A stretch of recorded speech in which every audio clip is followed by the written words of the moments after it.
Well, that was bad seas all the way on Graham. Oh yeah. Heavy.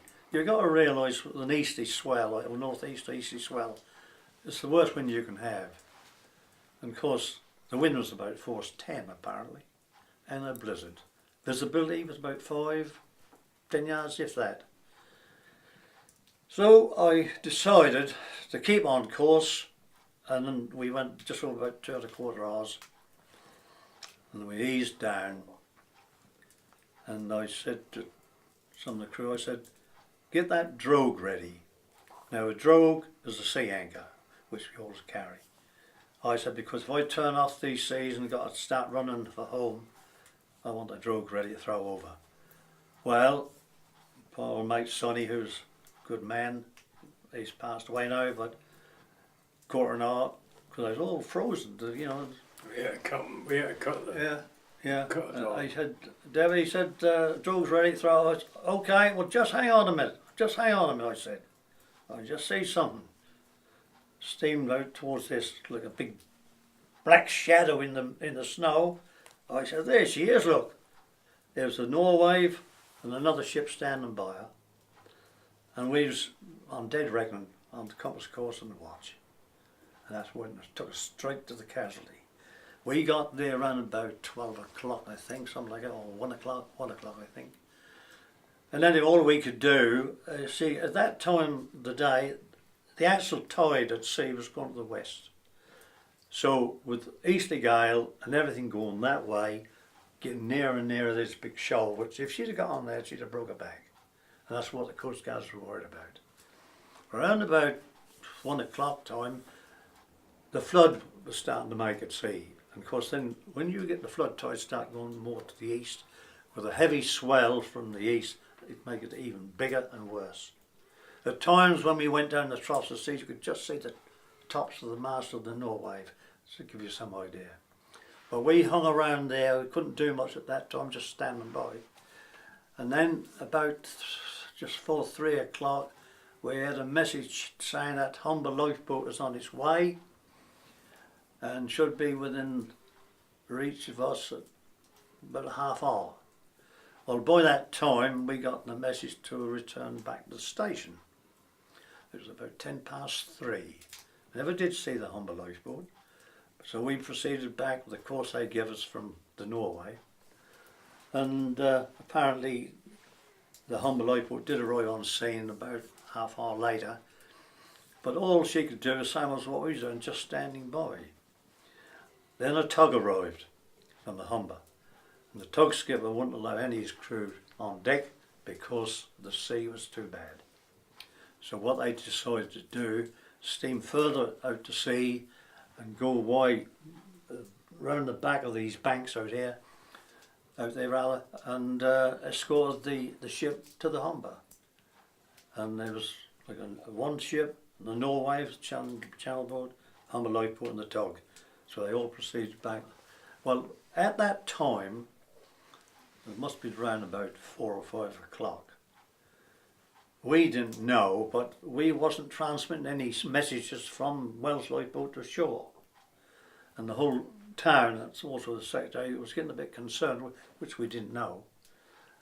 Because I can remember of it, it was around about 7 o'clock or 7:30, I think. You said, I think I can see a light. I don't know if you remember that, Graham. I can. Yeah, we went over the rice bank, and that was terrible over there. Yeah. That was absolutely fantastic. So I mean, Sonny and myself were the two aft. When you get on the bank, see, you get heavy breaking sea.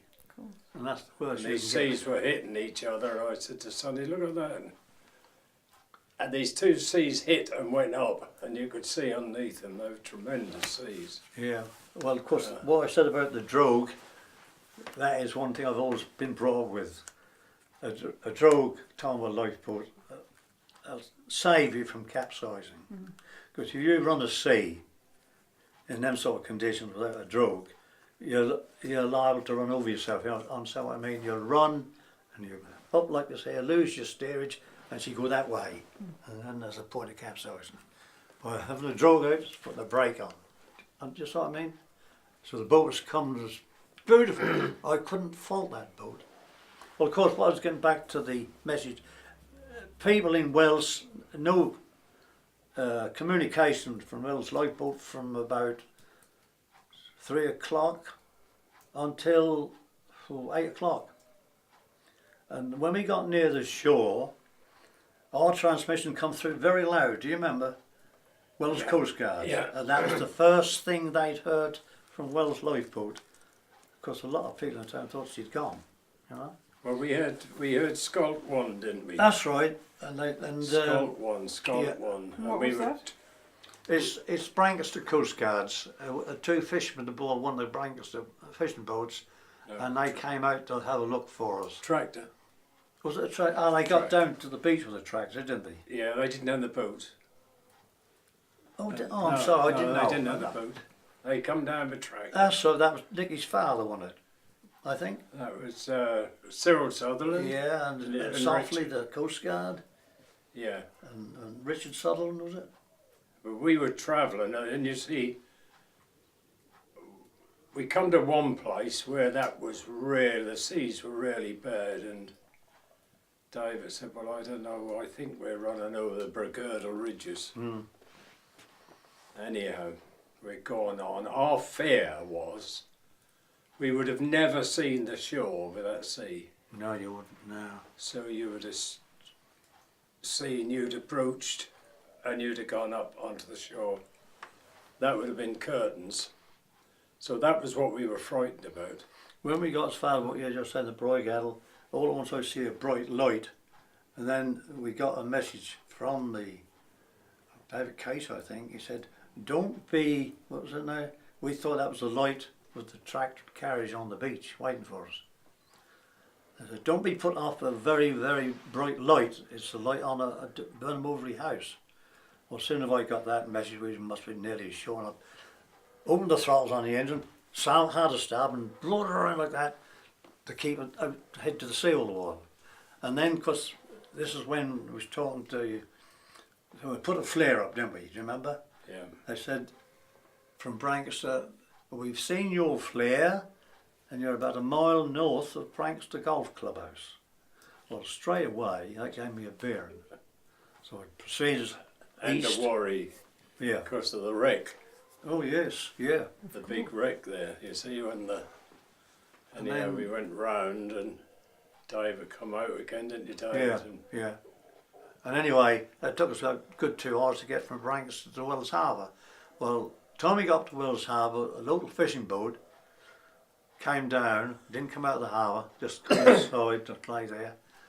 And he spotted us coming up east, and he said, if you keep coming towards my light, and I'll tell you when to run straight for us. Well, of course, he was just inside the main harbour bar. Of course, seas were breaking right across Wells Harbour. And I said to the crew, I said, give her the whole 30 fathom rope, the drogue. So whenever you see this light, we'll go straight in, which we did.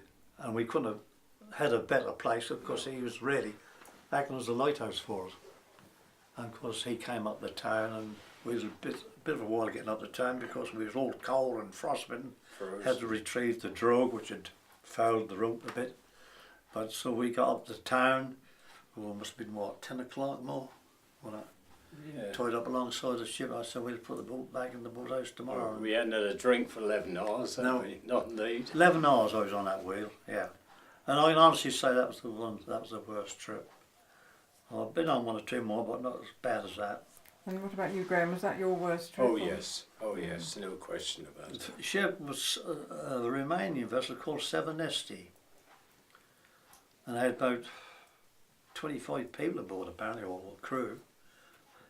She had engine power, but not strong enough to keep up against the weather, you know, and it dropped, also had lost 2 anchors. Every time they dropped an anchor to hold it up against the weather, just pulled the cable, you know.